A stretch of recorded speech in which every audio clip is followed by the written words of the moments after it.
ओडिशा प्रदेश का एक जिला लगता है बालंगीर। बालंगीर एसपी को एक पत्र मिलता है। वो पत्र गोपनीय होता है। उसमें बताया जाता है कि मैं तुम्हारा शुभचिंतक हूँ, मैं एक पत्र भेज रहा हूँ और इस पत्र के माध्यम से ये बताने की कोशिश कर रहा हूँ दरअसल कत्ल किसने किए हैं। 2 कत्ल होते हैं और उन कत्ल की गूंज थी पूरे देश भर में। ऐसा कोई हिस्सा नहीं था जहाँ पर इन बातों की चर्चा ना हो रही हो। अब उस पत्र को लिखा जरूर था, लेकिन उस पत्र के अंदर ऐसा क्या था एसपी ने समझने की कोशिश की। 50 से ज़्यादा पुलिस वालों ने उस पत्र को समझने की कोशिश की, लेकिन किसी के समझ में नहीं आ रहा था। अब ऐसी स्थिति में उस प्रदेश की राजधानी में वहाँ एक ऑफिसर होता है। उस सीनियर ऑफिसर के व्हाट्सएप पर वो पत्र भेजा जाता है।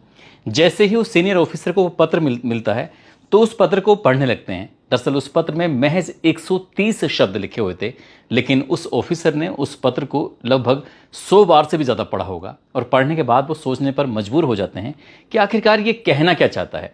दरअसल पत्र में जो कहना चाह रहा था, लेकिन उस ऑफिसर ने जस्ट उसका अपोजिट ही किया, और जैसे अपोजिट किया है वैसे ही कत्ल का खुलासा हो जाता है। कत्ल का खुलासा होता है। उसके 7 साल के बाद इस मामले में सज़ा भी सुनाई जाती है। लेकिन जब ये घटना हुई थी, उस घटना के बाद इस विषय पर कई सारी फिल्में बन जाती हैं। लोगों को फिल्म के माध्यम से जताने की कोशिश की गई थी कि आखिरकार पूरा मामला क्या था। संभवतः भारत के इतिहास में शायद ये पहला ऐसा मामला रहा हो जब दूल्हा और दुल्हन को मारने के लिए गिफ्ट में एक बम भेजा गया था। आदाब, नमस्कार, सत श्री अकाल। मैं उस्मान सैफी। आज की जो सच्ची घटना मैं आपको सुनाने जा रहा हूँ, ये सच्ची घटना है ओडिशा प्रदेश का एक ज़िला है बालंगीर, और बालंगीर ज़िले का एक कस्बा लगता है जिसका नाम है पटनागढ़। दरअसल बात कर रहा हूँ 23 फरवरी 2018 की। दोपहर लगभग 12:30 बजे के आसपास का वक्त हो रहा था। इस बीच में 22 साल की एक महिला जिसका नाम रीमा साहू होता है, रीमा साहू रसोई में थी और बैंगन का भरता बना रही थी। बाकी जो तैयारी थी खाने की, उसकी खाने की तैयारी कर रही थी। इसी बीच में दोपहर का समय था और किसी ने दरवाजे पर नॉक किया, घंटी बजाई, और जैसे ही घंटी बजती है तो घर का जो मालिक होता है, लड़का है, उसका नाम सौम्य शेखर साहू। दरअसल उसके नाम की आवाज़ लगी थी कि एक उनके नाम से कोरियर आया है, आप इसे कोरियर ले लीजिए। जैसे कोरियर वाली बात आती है, कोरियर देखा जाता है, देखकर एकदम खुश हो जाता है। खुश वो इसलिए था क्योंकि ये एक गिफ्ट था। उस गिफ्ट को देखकर इसलिए भी खुश था, वो अपनी पत्नी से कहता है कि देखो, कोई हमारा शुभचिंतक किसी ने गिफ्ट भेजा है, वो रिसेप्शन में शायद शामिल नहीं हो पाया होगा।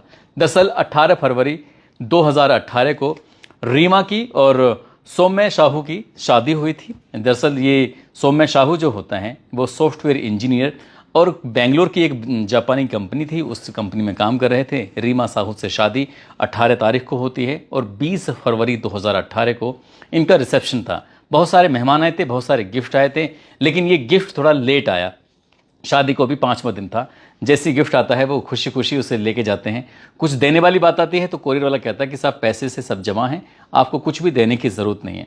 तुरंत ही वो रीमा को आवाज़ लगाता है, नई दुल्हन थी, अभी दुल्हन को आए हुए महज 5 दिन हुए थे। उसके पास जाता है और जाकर कहता है कि देखो, किसी ने गिफ्ट भेजा है। अब जैसे ही वो गिफ्ट को खोलने की तैयारी कर रहे थे, इसी बीच में लगभग 85 साल की उनकी बुजुर्ग दादी होती है, नाम उनका जेमा मणि होता है। जेमा मणि भी आवाज़ सुनने के बाद सीधा रसोई में पहुंच जाती है। हालांकि पीने तो वो पानी गई थी, लेकिन पानी पीने के दौरान वो रुक जाती हैं और उस बॉक्स में ऐसा क्या था, उस बॉक्स को खोलने का इंतज़ार कर रही थी। दुल्हन ने अपना खाना छोड़ दिया जो खाना बना रही है। दूल्हा वो बड़ा एक्साइटेड था कि आखिरकार इसके अंदर है क्या। पहले ही पैकिंग खुलता है और पैकिंग से ही पता चलता है कि जिसने भेजा है दरअसल उसका नाम एस.के. शर्मा है। अब एस.के. शर्मा के नाम से छत्तीसगढ़ का एक जगह लगती है रायपुर, वहाँ से आया है। लगभग 230 किलोमीटर दूर से वो जो कोरियर था चल के आया था। बड़े खुश हो रहे थे और जैसे ही उसका खोलना शुरू किया है, उसका रैपर वगैरह, तो उसमें एक सुतली जैसा धागा था, सफ़ेद रंग का धागा। उस धागे को जैसे ही उन्होंने खींचना शुरू किया है, वो थोड़ा सा खींचा और खींचने के बाद एक ज़ोरदार का धमाका होता है। इतनी ज़ोर का धमाका होता है कि जो आसपास की बिल्डिंगें थी वहाँ तक भी दहल पहुँच जाती है। साथ ही रसोई के अंदर वो धमाका होता है और रसोई की जो छत थी एकदम से फट जाती है, उसमें भी बड़ा सा सुराग हो जाता है। इसी बीच में उस रसोई के अंदर 3 साथी थे, यानी कि दूल्हा दुल्हन, जिनकी अभी 5 दिन पहले शादी हुई थी, और उनकी दादी वो देखने के लिए आई थी, दरअसल पानी पीने के लिए आई थी। लेकिन जैसे गिफ्ट खुल रहा था, खुलते हुए गिफ्ट को देखने के रुक जाती हैं और धमाका इतनी तेज़ था, रसोई की छत फट जाती है और ये बहुत बुरी तरह से झुलस जाते हैं। आसपास के लोग उस धमाके के बाद सीधा घर की तरफ आते हैं दौड़ते हुए। आने के बाद इनको तत्काल प्रभाव से इस कस्बे में ही हॉस्पिटल होता है, वहाँ लेकर जाते हैं। दादी को और जो लड़का होता है सौम्य, उसको तो डॉक्टर ने मृत घोषित कर दिया। लेकिन जो रीमा है, जो भी इस घर की दुल्हन बनी थी, 5 दिन ही उसको हुए थे, वो भी गंभीर रूप से घायल हो जाती है। उसका भी उपचार शुरू हो जाता है। वक्त आगे बढ़ने लगता है, पुलिस में रिपोर्ट दर्ज कर दी जाती है। पुलिस इस मामले की जांच पड़ताल करना शुरू कर देती है। अब जैसे ही पुलिस ने ये एफआईआर दर्ज की और ये मामला बम ब्लास्ट होता है, उसके बाद ये अखबारों में छपना शुरू हो जाता है। इंटरनेट पर, हर वेबसाइट पर ही खबर आने लगती है, साथ ही न्यूज़ चैनल पर खबर आने लगती है। और ये की बात चल रही थी कि दूल्हा और दुल्हन को मारने के लिए किसी ने बॉम्ब भेजा है। ये बॉम्ब किसने बनाया, क्यों बनाया, आखिर दूल्हा दुल्हन से क्या दुश्मनी थी। नाम तो दूल्हे का लिखा हुआ था, लेकिन इसके पीछे की वजह क्या थी, बस यही था। अब इसके पीछे कौन था, पुलिस इस मामले की जांच पड़ताल में जुट जाती है। लगातार ये खबरें प्रकाशित हो रही थी, मामला हाईलाइट हो रहा था। अब देश के हर एक हिस्से में इसकी गूंज फैल रही थी। जैसे ही इसकी गूंज फैल रही है तो पुलिस इस मामले में कुछ खास नहीं कर पाती है और 1 महीने का वक्त बीत जाता है। आखिरकार इस मामले की जांच हटाकर पुलिस से सीधा क्राइम ब्रांच को सौंप दी जाती है, ये पता करने के लिए कि आखिरकार कातिल कौन है, किसने बम बनाया, किसने ये मामला किया। अब ये सब पता करने की कोशिश ही कर रहे थे कि इसी बीच में एक एसपी के नाम पत्र आता है 4 अप्रैल 2018 को। जैसे एसपी के नाम पत्र आता है, उसमें महज 130 शब्द लिखे हुए थे। A4 साइज का वो पेपर था, जैसे ये पेपर है, उसमें थोड़े से हिस्से में अंग्रेजी में लिखा हुआ था। अब इसके बाद पुलिस वालों ने अपनी तरफ से तमाम कोशिश की। दरअसल उसमें कोई एक संदेश लिखा हुआ था कि मैं आपका शुभ चिंतक हूँ, और ये जो कत्ल हुआ है, जो मर्डर हुआ है, इनको मारने की जो साजिश रची गई है, वो यहाँ से लगभग 230 किलोमीटर दूर छत्तीसगढ़ के रायपुर में ये साजिश रची गई है। और इसके पीछे की वजह यह है कि विश्वासघात किया गया है। लड़की को दरअसल धोखा दिया गया था, ज़मीन की हेराफेरी की गई है ज़मीन खरीदने के लिए, और लगभग करोड़ों रुपए का ऐसा था मामला जिसमें लेन देन में कुछ गड़बड़ी की गई है। इसी का बदला लेने के लिए किया गया है। साथ में उसमें एक संदेश, एक मैसेज दिया गया कि ये जो एस.के. शर्मा नाम जो पढ़ा जा रहा है, दरअसल वो एस.के. शर्मा नहीं है, बल्कि आर.के. सिन्हा हैं। आप उसे शायद गलत पढ़ रहे हैं। अब ये लोकल की जो पुलिस थी, इस ज़िले की जो पुलिस थी, तमाम कोशिशें कर ली, लेकिन इस ज़िले की पुलिस को ये कुछ हासिल नहीं हो पा रहा था कि आखिरकार इसके पीछे की वजह क्या है। हालांकि पुलिस ने अब तक 100 से ज़्यादा लोगों को गिरफ्तार किया, यानी कि हिरासत में लिया, और हिरासत में लेने के बाद उनसे पूछताछ शुरू कर दी। दूल्हा दुल्हन परिवार के हर एक सदस्य, जिनकी दोस्ती थी, दुश्मनी थी, या किसी ने कुछ ज़िंदगी में कुछ कहा भी था, तो उसके पास तक भी पुलिस जाती है, लेकिन पुलिस के हाथ कुछ लग ही नहीं रहा था। अब उस लेटर के माध्यम से क्या बताने की कोशिश की जा रही थी, पुलिस ये भी नहीं समझ पा रही थी।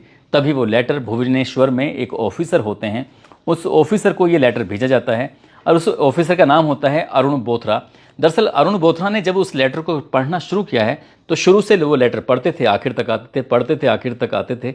इस तरह से करते करते रात भर में उन्होंने 100 से ज़्यादा बार इस लेटर को पढ़ा होगा। लेकिन उनके दिमाग में तभी आता है कि आखिरकार ये एस.के. और आर.के., एस.के. शर्मा का आर.के. सिन्हा पढ़ा जाए, उसको कैसे पता लेटर लिखने वाले को कि आखिरकार ये इसमें एस.के. सिन्हा ही लिखा गया है, ये पढ़ा जा रहा है, क्योंकि ये बात मीडिया में नहीं आ रही थी, ये बात किसी को नहीं पता थी। अब पहली गलती जो पकड़ी जाती है, ये बार बार इस लेटर के माध्यम से ये बताने की कोशिश की जा रही थी कि इसकी साजिश यहाँ से लगभग 230 किलोमीटर दूर रायपुर में रची गई है, और उसमें लगभग 3 लोग शामिल हैं। आखिरकार उसने जब बार बार यही जिक्र करने की उसमें कोशिश की गई थी, बताने की कि वो 230 किलोमीटर दूर, यानी कि वो बाहरी लोग हैं, तो उन्होंने ये अंदाज़ा लगाया कि ये बाहरी नहीं है, इसके अंदर लोकल का ही कोई व्यक्ति है। साथ ही उन्होंने कहा कि लड़की का मामला पुलिस ने हर एक पहलू पर जांच की थी, खासकर लड़की वाले पहलू पर। कहीं ऐसा तो नहीं है कि कोई लड़की का मामला रहा हो इस इंजीनियर के साथ और इस तरह की बातें रही हो। उन्होंने हर एक उसका पहलू, शुरू से लेकर बचपन से लेकर आज तक की हर एक पहलू पर जांच की थी, लेकिन लड़की का कोई मामला सामने नहीं आता है। ऐसी ज़मीन की बात भी आती है, ज़मीन को लेकर भी खरीदना बेचना, इस तरह की बात पुलिस पहले ही जाँच कर चुकी थी, इस पहलू पर भी कोई बात नहीं आती, और रुपये को लेन देन को लेकर भी बात आ रही थी। हर एक एंगल पर जांच करने के बाद, सभी बैंकों के स्टेटमेंट देखने के बाद, कहीं कोई पैसे का लेन देन तो नहीं है, कहीं ज़्यादा पैसे तो घर में नहीं आए, सब तरह की बात कर ली गई थी। इस तरह से पुलिस ने अंदाज़ा लगाया कि हो ना हो ये जो कातिल है वो 230 किलोमीटर दूर नहीं बल्कि लोकल का ही है। लेकिन लोकल में कौन हो सकता है? अब इसी बीच में जो लड़के की माँ होती है, इसका नाम संजोक्ता होता है, उनसे बातचीत की जाती है कि कभी आपके बेटे की दुश्मनी, आपकी दुश्मनी, या आपके पति की दुश्मनी, या कुछ भी ऐसा रहा हो, वो बताने की कोशिश करो, जो छोटे से छोटा बारीक से बारीक पॉइंट हो वो बताने की कोशिश करो। उन्होंने कहा कि मेरे बेटे की कोई दुश्मनी नहीं, मेरे बेटे के सब लोग बड़े लाड प्यार से रखते थे, रहते थे, और पति के साथ भी वैसे ही था, लेकिन हाँ मेरी ज़रूर किसी से अनबन हुई थी। जब अनबन वाली बात आती तो वो बताती हैं कि उनका जो एक विद्यालय है जिसका नाम है ज्योति विकास महाविद्यालय, उसके वो फिलहाल प्राचार्य हैं। और इसी महाविद्यालय में जब पहले पूर्व में एक प्राचार्य हुआ करते थे जिनका नाम पूंजीलाल मेहर था, दरअसल उनको हटाया गया और मुझको प्राचार्य बना दिया गया। तो इसी बात को देखते हुए हम दोनों में बहुत ज़्यादा अच्छी खासी बहस हो जाती है। वो 1996 में यहाँ भर्ती हुए थे एज ए इंग्लिश के प्रोफेसर, और साथ ही जो यहाँ पर रहते रहते उन्होंने प्राचार्य बन जाते हैं साल 2014 में, और 2017 में उनको हटाकर मुझे जब प्राचार्य बनाया जाता है तो इस बात पे वो बड़ा खफा थे। अब इस तरह की बात आती है, जो लेटर था 130 शब्दों का, वो लेटर जब मैडम को दिखाया जाता है तो कुछ उसमें ऐसी बातें, कुछ ऐसा एक शब्द लिखा हुआ था, उस शब्द को वो पूर्व प्राचार्य अक्सर इस्तेमाल किया करते थे। और इसी बात को देखें, इसका कंप्लीटिंग द प्रोजेक्ट, तो कंप्लीटिंग द प्रोजेक्ट वो लिखते थे, किसी भी काम को करते थे तो इस तरह के वो लिखा करते थे, वो भी शब्द उसके अंदर लिखा हुआ था। उन्होंने कहा कि हाँ वो इंग्लिश के जो लेक्चरर हैं वो इस तरह का ही तो लिखते हैं। बस पुलिस ने जाके तुरंत ही, जो लेक्चरर साहब होते हैं पूंजीलाल मेहर, जिनकी उम्र लगभग 56 साल के आसपास होती है, पुलिस उन्हें सस्पेक्ट के आधार पर हिरासत में लेती है, लेकिन तब तक 2 महीने से ज़्यादा का समय बीत जाता है। फरवरी में ये घटना हुई थी और अप्रैल का भी लास्ट आ जाता है। आखिरकार पुलिस ने जब उन्हें पूछताछ के हिरासत में लिया तब उन्होंने कुछ ही देर में वो टूट जाते हैं, और टूटने के बाद वो पूरी कहानी बताते हैं। वो कहते हैं कि मैं वाकई संजोगता से बहुत ज़्यादा नाराज़ था और उनके प्राचार्य बनने से मुझे बहुत ज़्यादा बेइज्जती फील हुई थी। तभी मैंने सोच लिया था कि मैं इनसे बदला ज़रूर लूँगा। इसलिए उसने अक्टूबर 2017 में जब दीपावली का त्यौहार आने वाला था तो उसने बहुत सारे पटाखे खरीद लिए थे। उन बड़े बड़े जो मजबूत थे, जो बहुत धमाके वाले पटाखे थे, उनको ख़रीदने के बाद, आतिशबाजी खरीदने के बाद उसने से हर एक के अंदर से उसने जो बारूद था वो निकाला और सोशल मीडिया के माध्यम से पता किया कि आखिरकार बम कैसे तैयार किया जाता है।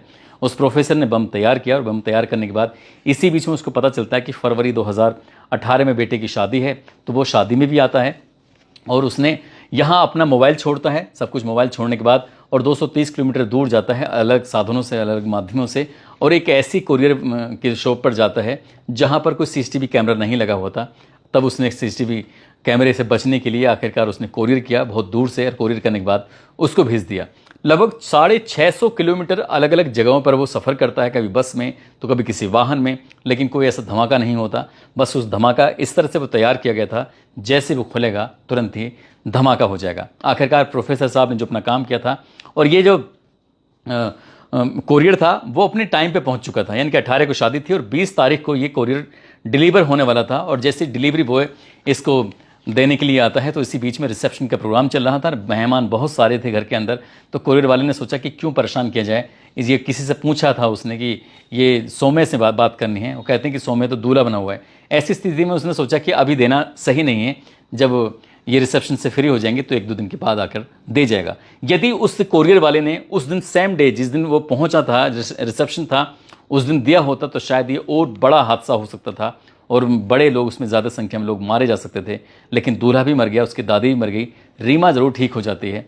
कई साल बीत जाते हैं, मामला फिर अदालत पहुंचता है और अदालत जाने के बाद दोनों तरफ के जो वकील होते हैं अपनी अपनी तरफ से जिरह करते हैं। पुलिस इसमें सबूत जुटाती है, चार्जशीट लगाती है और 7 साल के बाद 28 मई 2025 को इस मामले में अदालत अपना फैसला सुनाती है और अदालत कहती है कि इस व्यक्ति यानी कि प्रोफेसर को आजीवन कारावास की सज़ा सुनाई जाती है, साथ ही 50,000 रुपये के जुर्माना भी इस पर लगाया जाता है। जब इस तरह का मामला एक बार फिर से अखबारों में आता है, सोशल मीडिया पर आता है, तो ये 2025 में ये मामला बहुत तेज़ी के साथ लोग सुर्खियों में आने लगता है। खासकर उस प्रदेश की ये बहुत चर्चित घटनाओं में से रही थी और उस वक्त इस पर कई बताते हैं कि फिल्म भी बने, नाटक भी बने और लोगों ने उस चेहरे को दिखाने की कोशिश की कि प्रोफेसर ने बस मैडम से बदला लेने के लिए उसके बेटे की बेवजह जान ले ली, जिसका कोई कसूर नहीं था। एक लड़की जिसने अपनी ज़िंदगी के सिर्फ 5 दिन दुल्हन के रूप में देखे थे, उसकी ज़िंदगी भी ऐसी बर्बाद हो जाती है, बेकार हो जाती है, क्योंकि उसको भी काफ़ी चोटें आई थी। दोस्तों, इस पूरे घटनाक्रम को सुनाने का उद्देश्य किसी को परेशान करना नहीं है, किसी का दिल दुखाना नहीं है, बल्कि आपको जागरूक करना है, आपको सचेत करना है और आपको बताना है कि क्राइम करने वाला कितना ही शातिर क्यों ना हो, आखिर वो देर से बेर पकड़ा ही जाता है। और प्रोफेसर साहब के साथ भी कुछ ऐसा ही होता है। जाते जाते ये ओमपाल सिंह हैं, आज इनका जन्मदिन है। इनको जन्मदिन की बहुत सारी शुभकामनाएं, बहुत बहुत मुबारकबाद। कुछ लोगों ने नाम लेने की अपील की है, जिसमें जितेंद्र कुमार हैं, संजय कुमार सिंह हैं, हातिम खान, आर्य सत्ता, राहुल कुमार, उमेश यादव, कृष्णा कुमार, महेंद्र गुज्जर, भूपेंद्र सिंह, नरेश महतो, गौरव तिवारी, मनोज चौधरी, अमीन, दीपक लोधी, अर्जुन सिंह, शिव कुमार, वजीर अंसारी, हर्षित मीना, अनीता मेहरा, शकील सैफी, उत्तम लाल। आप सब लोग अपना ख्याल रखें, सुरक्षित रहें। जय हिंद, जय भारत।